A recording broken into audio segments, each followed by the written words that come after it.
अस्सलाम वालेकुम and welcome back to another lab lecture. आज के लेक्चर के अंदर हमने लैब 3 से लैब 5 तक कवर करना है और मेनली हमने डिस्कस करना है कि लिनक्स पे आप SSH के एक्सेस को कैसे इनेबल कर सकते हो।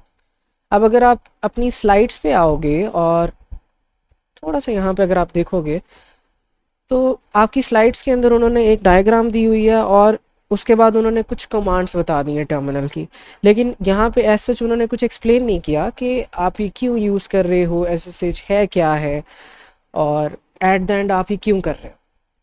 सो अगेन जो हमारा मेथड है हम वो यूज़ करेंगे। आप लोगों ने अपनी स्लाइड्स को बंद कर लेना और फर्स्ट ऑफ ऑल हम यहाँ पे डिस्कस करते हैं पहले कि SSH है क्या है। अब SSH एक टर्मिनल टेक्नोलॉजी है, एक सॉफ्टवेयर पैकेज है जिसका आप टर्मिनल में यूज़ करते हो और ये करता क्या है, ये IP एड्रेस के ज़रिए किसी भी दूसरे कंप्यूटर को कंट्रोल कर सकता है। अब दूसरे कंप्यूटर से क्या मुराद है, SSH को यूज़ जब आप करते हो आपके पास नॉर्मली दो कंप्यूटर्स हैं जो कनेक्टेड होते हैं एक दूसरे से। आपके पास एक क्लाइंट कंप्यूटर होता है जिसको आप क्लाइंट PC कहते हो या एडमिन PC कहते हो, और आपके पास एक रिमोट PC होता है। इस रिमोट PC को आप सर्वर भी कहते हो, ठीक है। अब इसको रिमोट क्यों कहते हैं? क्लाइंट PC आपके घर में भी हो सकता है, आपके ऑफिस में भी हो सकता है, रिमोट PC किसी दूसरे कंट्री में भी हो सकता है। So let's say in this example हम कह देते हैं कि हमारा जो रिमोट PC है या हमारा जो रिमोट सर्वर है वो ऑस्ट्रेलिया के अंदर है, ठीक, और जो हमारा क्लाइंट PC है या हमारा जो एडमिन PC है ये पाकिस्तान के अंदर है।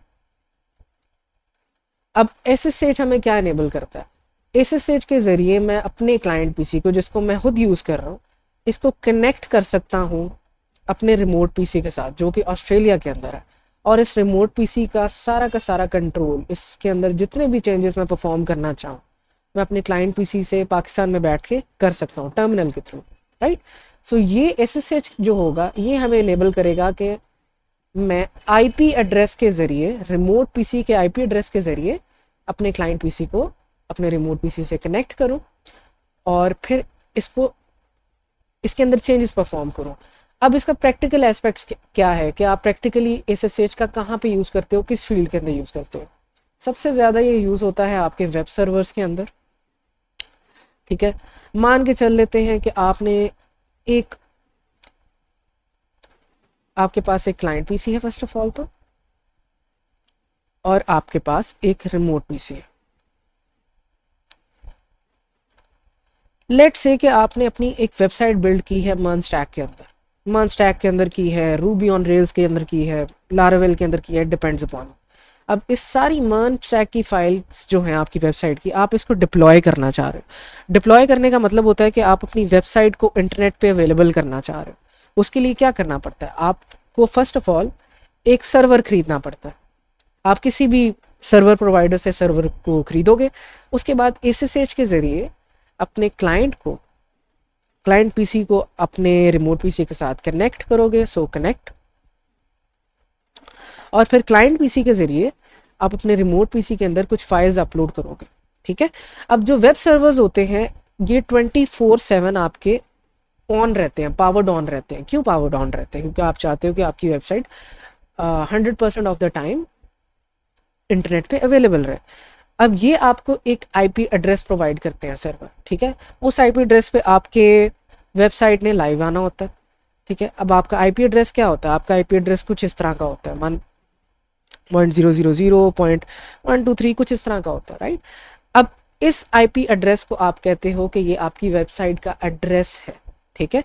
और अगर आप में से कभी किसी ने वेबसाइट का प्रोसेस देखा हो, यही वो IP एड्रेस होता है जिसके ऊपर आप अपने डोमेन नेम को अटैच करते हो। सो डोमेन नेम एक रैपर होता है जिसके नीचे IP एड्रेस होता है, और वो IP एड्रेस आपको बेसिकली आपकी वेबसाइट की तरफ लेके जाता है, ठीक है। और वेबसाइट वो आपकी डिप्लॉय कहाँ पे हुई है? आपके रिमोट PC के ऊपर जो 24 घंटे ऑन रहता है। अब दोबारा से रिवाइज कर लेते हैं। SSH के जरिए सिंपली आप क्या करते हो, अपने क्लाइंट PC को रिमोट PC से कनेक्ट करते हो और क्लाइंट PC के अंदर रहते हुए आप रिमोट PC के अंदर चेंजेस परफॉर्म करते हो टर्मिनल के through. Same case web server के साथ होता है। आप एक वेबसाइट को बिल्ड करते हो, क्लाइंट PC को रिमोट PC से कनेक्ट करते हो, क्लाइंट से रिमोट पीसी के अंदर आप अपनी फाइल्स को अपलोड करते हो और आपकी वेबसाइट पर लाइव आ जाती है। अब ये तो हो गया कि आपने प्रैक्टिकली देख लिया कि आपको ये चीज़ें काम कैसे आती हैं। अब हम इसको प्रैक्टिस कैसे करेंगे? अब फर्स्ट ऑफ ऑल तो आपने अपने पीसी के ऊपर अपने ओरेकल वर्चुअल बॉक्स को ओपन कर लेना है और लैब 3 to 5 की जो डॉक्यूमेंट है मैं इसको ओपन कर लेता हूँ। अब हम इसके अंदर कैसे परफॉर्म करेंगे? आपने वर्चुअल बॉक्स के अंदर फर्स्ट ऑफ ऑल तो 2 इंस्टेंसेस बना लेनी है अपनी। 2 इंस्टेंसेस से मुराद है कि आपने 2 वर्चुअल मशीन्स बनानी है, दोनों उबंटू की, दोनों जो भी आप चाहते हो, आपका लिनक्स हो आप वो चूज़ कर सकते हो, उसमें कोई प्रॉब्लम नहीं है। और आपने सिर्फ इन दोनों के अंदर एक चीज़ करनी है, जब दोनों आप बना लेंगे तो आपने इन दोनों पे बारी बारी क्लिक करके इनकी सेटिंग में जाना है। सेटिंग में जाके आपने नेटवर्क पे जाके ये मेक श्योर करना है कि आपने यहाँ पे ब्रिज्ड अडेप्टर को चूज़ किया हो, ठीक है। अब इससे होगा क्या, आपके दोनों जो इंस्टेंसेस होंगी मशीन लोकल मशीन्स की, वर्चुअल मशीन्स की, या आपका इंटरनेट जो है इसका आईपी एड्रेस यूज़ करेंगे। अब हम कर क्या रहे हैं इसको भी डिस्कस कर लेते हैं। हम एक उबंटू की होस्ट पीसी रखेंगे जो कि सिंपली एक हमारा क्लाइंट होगा और एक हमारी जो इंस्टेंस होगी वो वर्क करेगी एज अ उबंटू रिमोट। वही ऊपर वाला सारा कॉन्सेप्ट, लेकिन थोड़ा सा टेस्टिंग फॉर्मेट के अंदर। एक मशीन जो होगी हमारी वर्चुअल मशीन वो एज अ उबंटू होस्ट काम करेगी, यानी कि एज अ क्लाइंट काम करेगी, और एक एज अ रिमोट काम करेगी। इन दोनों का कोई ना कोई आईपी एड्रेस होगा, तो हम एसएसएच के ज़रिए अपनी होस्ट मशीन को रिमोट के साथ कनेक्ट करेंगे और होस्ट मशीन के अंदर रहते हुए रिमोट के अंदर चेंजेस परफॉर्म करेंगे। ओके, सो अब हम इन दोनों मशीन्स को बारी बारी रन करेंगे। मेक श्योर कि आप वो नेटवर्क वाली सेटिंग सेट कर लो, उसके बाद ये सारा का सारा प्रोसेस करो। अब लेफ्ट साइड पे जो आपको वर्चुअल मशीन नज़र आ रही है ये है आपकी रिमोट पीसी, ठीक है। ये वो पीसी है जिसके अंदर हम चेंजेस परफॉर्म करेंगे। सो जहाँ पे आपको ये पिंक कलर का लाइन नज़र आ रहा है ये आपका रिमोट उबंटू है, और जहाँ पे ये येलो कलर का बर्ड नज़र आ रहा है ये आपका क्लाइंट पीसी है, ठीक है। पहला काम आपने क्या करना है, दोनों वर्चुअल मशीन्स के अंदर आके आपने अपने टर्मिनल को ओपन कर लेना है, ठीक है। और बारी बारी जो जो कमांड मैं आपको कहूँगा वो आपने यूज़ करनी है। अब फर्स्ट ऑफ ऑल तो अगर हम अपनी डायग्राम के ऊपर आते हैं वापस, तो हमने यहाँ पे बात की थी कि SSH IP का यूज़ करेगा। अब फर्स्ट ऑफ ऑल तो हमें इनकी IP निकालनी पड़ेगी ना, फिर तो IP निकालने के लिए आप एक कमांड का यूज़ करते हो IPA। तो हम यहाँ पे आके इसको पेस्ट करते हैं, ये हमें हमारी IP की इंफॉर्मेशन दे देगा। सो यहाँ पे ये जो आपको लाइन नज़र आ रही है iNet की, ये है मेरे क्लाइंट पीसी की IP, ठीक है। तो इसको हम यहाँ पे एक टेक्स्ट एडिटर ओपन करते हैं और यहाँ पे इसको पेस्ट कर देते हैं। सेम चीज़ आपने करनी है अपने रिमोट पीसी के साथ। सो IPA, और ये आपको बता देगा कि आपकी जो है IP कहाँ पे है, ये आपकी IP है, ठीक है। सो ऊपर वाली जो है ये हमारी क्लाइंट की IP है, और जो ये नीचे वाली है ये आपकी, ओह नीचे वाली चेंज है, कॉपी नहीं हुआ, 10.0.2.15 ये आपकी रिमोट पीसी की IP है, राइट। अब हमारे पास IP तो आ गई है, लेकिन अब SSH सर्वर को हम कैसे सेटअप करेंगे? अब इसके लिए आपने फर्स्ट ऑफ ऑल कुछ कमांड्स हैं जो लिखनी है, और ये कमांड्स आप दोनों सिस्टम्स के अंदर करोगे, दोनों वर्चुअल मशीन्स के अंदर करोगे। मेक श्योर करें कि आपके दोनों वर्चुअल मशीन्स के अंदर SSH ओपन सर्वर जो है वो इंस्टॉल्ड हो। अब मैंने अपने लोकल मशीन के अंदर ये पहले से सेटअप किया हुआ है, आप लोगों ने भी ये कमांड का यूज़ करना है, sudo apt update and sudo apt install open SSH server, okay. और यहाँ पे हम वाई फ्लैग का यूज़ करें, जैसे हमने कल बात की थी। वाई फ्लैग का यूज़ क्यों करते हो आप? ताकि आपको बाद में यस का ऑप्शन ना बताना पड़े, ओके। अब इसके अंदर मैंने ऑलरेडी ये चीज़ को इंस्टॉल किया था, तो यहाँ पे कह रहा है कि आपका ऑलरेडी ये चीज़ इंस्टॉल्ड है। यहाँ पे आके हमने सेम कमांड को लिखना है, sudo apt update and sudo apt install open ssh server और y। अब जैसे इसको आप इंस्टॉल करोगे आपका SSH सर्वर का पैकेज इंस्टॉल हो जाएगा। पैकेज का मतलब है SSH का सॉफ्टवेयर इंस्टॉल हो जाएगा। अब कल के लैब की अगर रिवीजन करें या फर्स्ट लैब की अगर रिवीजन करें तो ये पैकेज कहाँ पे इंस्टॉल हो रहा है, कौन सी डायरेक्टरी में इंस्टॉल हो रहा है। यहाँ तो ये जाएगा हमारी बिन डायरेक्टरी के अंदर, यहाँ ये हमारी जाएगा एस बिन डायरेक्टरी के अंदर। अब एस बिन के अंदर क्यों, क्योंकि ये एडमिनिस्ट्रेटिव पैकेज है, ठीक है। एक एडमिन इस तरह की चीज़ों को कंट्रोल करता है, एक नॉर्मल पर्सन इस तरह के काम को कंट्रोल नहीं करता। सो जैसे ही ये इंस्टॉल हो जाएगा उसके बाद आपने अपने SSH की कन्फिगरेशन को चेंज करना है थोड़ा सा। कौन सी कन्फिगरेशन को चेंज करना है आप, अगर आप देखो अपनी लैब के अंदर तो यहाँ पे उन्होंने कुछ कहा है कि आपने अपनी कन्फिगरेशन के अंदर जाना है और आपने डिफ़ॉल्ट पोर्ट जो कि 22 होती है उसको चेंज करके 2022 के इक्वल कर देना। सो ये कन्फिगरेशन हम करेंगे और वो देखते हैं कि हम कैसे कर सकते हैं। अब आपका ओपन SSH सर्वर इंस्टॉल हो गया है। पहले आप इसका स्टेटस देखोगे कि ये रन कर भी रहा है कि नहीं कर रहा। तो इसका स्टेटस देखने के लिए आप क्या करोगे, sudo systemctl status, sudo systemctl status SSH। तो यहाँ पे आ जाएगा कि आपकी SSH की जो सर्विस है वो एक्टिवली रनिंग है। ये हमने अपने क्लाइंट पीसी के अंदर देखा। सेम चीज़ हम देखेंगे यहाँ पे, sudo systemctl status SSH। तो हमारे रिमोट और हमारे क्लाइंट दोनों के अंदर हमारी SSH की सर्विस वर्किंग है। अब नेक्स्ट आपने क्या करना है, अब लास्ट आपने क्या करना है, जो आपके नोट्स के अंदर बताया गया वैसे ये ज़रूरी नहीं है, लेकिन अगर आप चेंज करोगे तो मेक श्योर करो कि आपकी पोर्ट दोनों वर्चुअल मशीन्स में सेम होनी चाहिए। अगर यहाँ पे 2022 है तो आपके रिमोट में भी 2022 होनी चाहिए। अगर यहाँ पे डिफ़ॉल्ट आपकी 22 है तो यहाँ पे भी 22 होनी चाहिए। अब पहली चीज़ तो ये स्टेटस अगर आप देख रहे हो तो ये स्टेटस आपका ओपन हुआ है विम एडिटर के अंदर। जो हमने कल डिस्कस किया था कि दो किस्म के टेक्स्ट एडिटर होते हैं, विम और नैनो।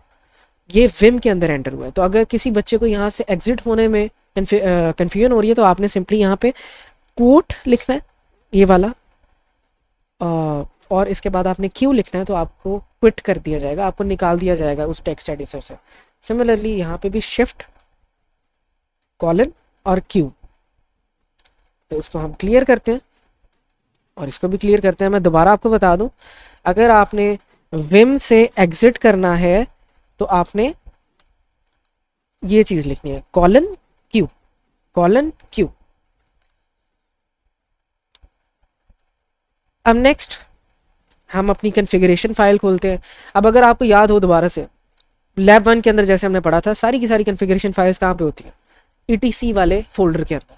तो यहाँ पे देखते हैं कि कहाँ पे हमारी कॉन्फ़िगरेशन फाइल। तो यहाँ पे भी अगर आप देखो तो यहाँ पे रूट के अंदर ETC वाला जो डायरेक्टरी है वहाँ पे हमारी कॉन्फ़िगरेशन पड़ी हुई है।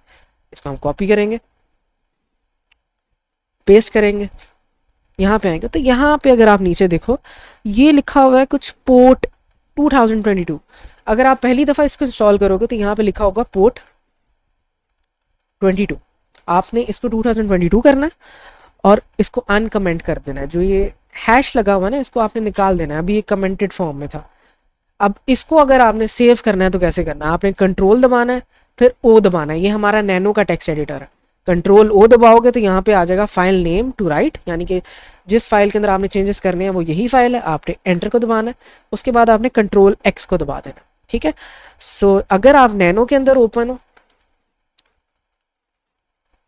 क्या करना है, फिर आपने पहले आपने शिफ्ट प्लस ओ दबाना है और एंटर दबा देना, और फिर लास्ट क्या करना है, शिफ्ट प्लस एक्स। इससे आपकी टेक्स्ट एडिटर बंद हो जाएगी।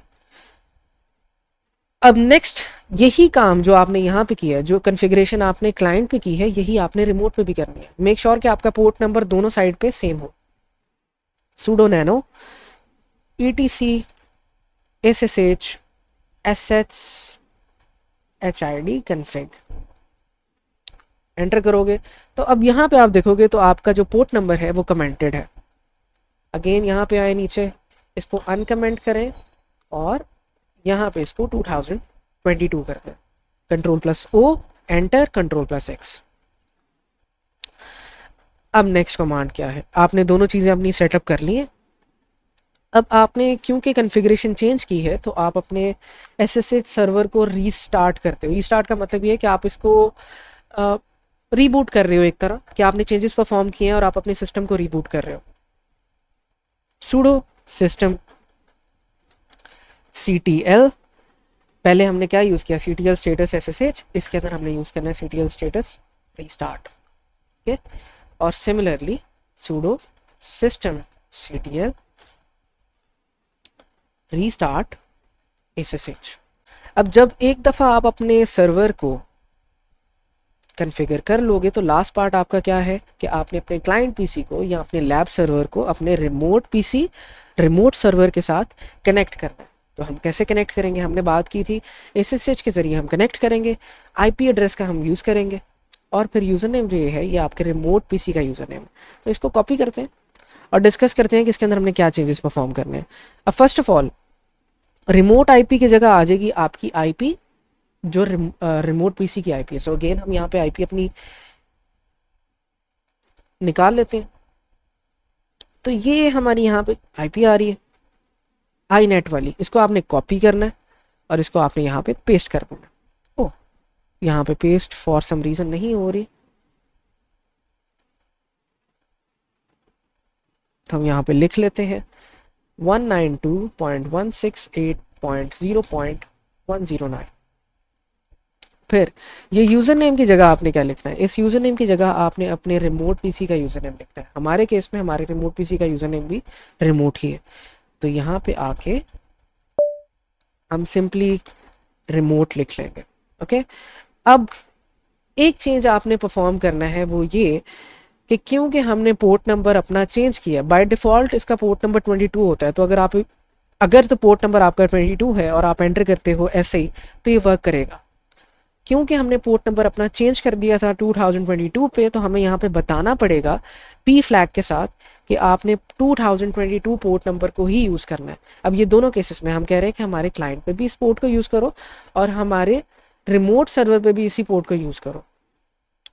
सो इसको अब हम जैसे ही एंटर करेंगे तो यहाँ पे ये पूछेगा the authenticity host cantt be established, और ये फिंगरप्रिंट एक आपको छोटा सा देता है। ये बेसिकली एक इंक्रिप्टेड पासवर्ड है जो आप यूज़ करते हो दो पीसीस को आपस में कनेक्ट करने के लिए। तो यहाँ पे आप आके यस लिख देना है और यहाँ से आपको ये पूछ रहा है कि आपकी जो IP है वो हमें मिल गई है, ठीक है। अब आपने मुझे बताना है कि आपके रिमोट जो वर्चुअल मशीन है उसका पासवर्ड क्या है। अब मेरी वर्चुअल मशीन का जो पासवर्ड है वो है 2211, ठीक है, जो रिमोट वाली है। यही पासवर्ड आपने यहाँ पे लगाना है 2211। जैसे ही आप यहाँ पे लगाओगे तो आप देखोगे कि यहाँ पे मेरा यूज़र नेम चेंज होकर रिमोट के इक्वल हो गया, ठीक है। सो पहले वो व्यू यूनी था, अब ये रिमोट के इक्वल हो गया। अब इसका मतलब क्या है, इसका मतलब क्या है कि मेरा जो क्लाइंट है वो मेरे सर्वर के साथ कनेक्ट हो गया है। अपने सर्वर के अंदर अब मैं जैसे मर्जी चाहे चेंजेस परफॉर्म कर सकता हूँ।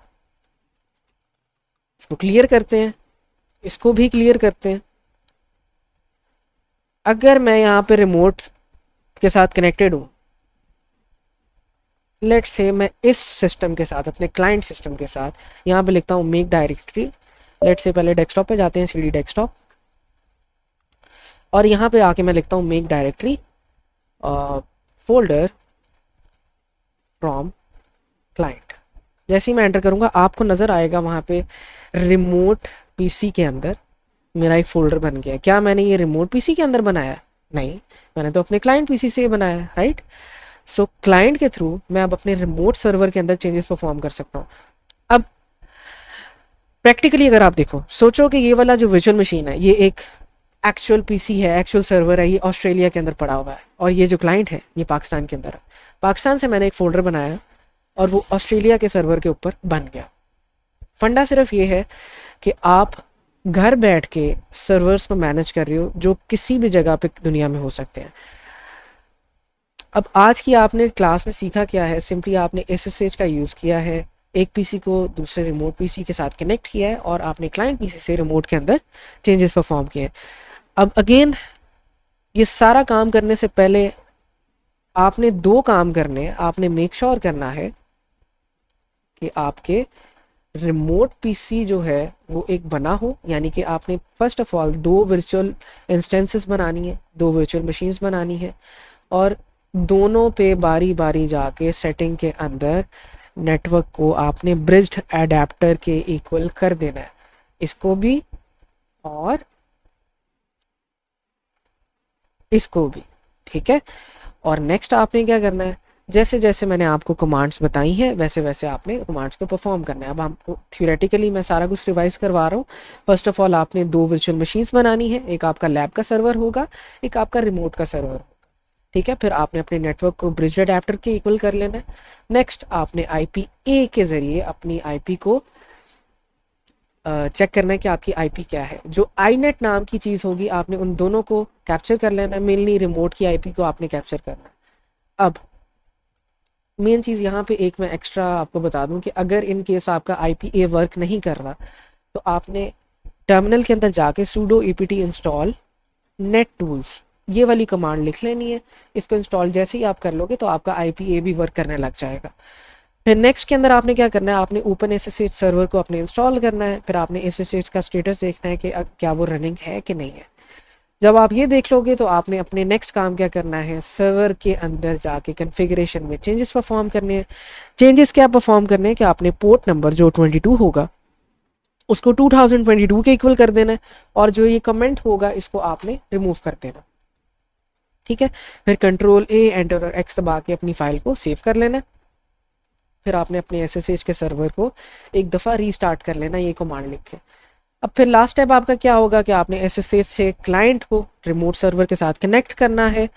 अब इसमें चेंज क्या होगा, आपने IP की जगह, रिमोट IP की जगह अपने रिमोट सर्वर की IP को यहाँ पे ऐड करना है। वो आप चेक कर सकते हो IP-A के साथ। और लास्टली आपने अपने रिमोट सर्वर का यूज़र नेम यहाँ पे टाइप करना है। जो मेरे केस में रिमोट था, आपके केस में जो भी आप रखोगे वो होगा। और जो कमांड आपकी फाइनल होगी वो ये होगी कि SSH पोर्ट नंबर 2022, क्योंकि आपने पोर्ट नंबर को चेंज किया था। फिर आपका यूज़र नेम जो आपके रिमोट का यूज़र नेम है वो, फिर आपने अपनी IP लिखनी है यहाँ पे। और जैसे ही आप एंटर दबाओगे वो आपसे पूछेगा कि आपने फिंगरप्रिंट को ऐड करना है कि नहीं करना, आपने यस लिखना है। फिर आपसे वो पासवर्ड पूछेगा आपके रिमोट सर्वर का, उसको आपने एंटर करके आप बेसिकली कनेक्ट हो जाओगे। फिर आपने अपने रिमोट पीसी पे चेंजेस परफॉर्म करने हैं अपने क्लाइंट पीसी से। जब अगर चेंजेस परफॉर्म हो रहे हैं अगर तो आप कनेक्टेड हो सक्सेसफुली और आपकी ये वाली जो लैब्स हैं 3 ये कंप्लीट होती हैं इससे के साथ। आई होप कि सारी समझ आ गई होगी। अगर स्टिल कोई प्रॉब्लम हो आप कमेंट आउट कर सकते हो या फिर आप ग्रुप को ज्वाइन करके वहाँ पे फ्रीली पूछ सकते हो। इसी के साथ मुझे इजाज़त दें। अल्लाह हाफ़िज़।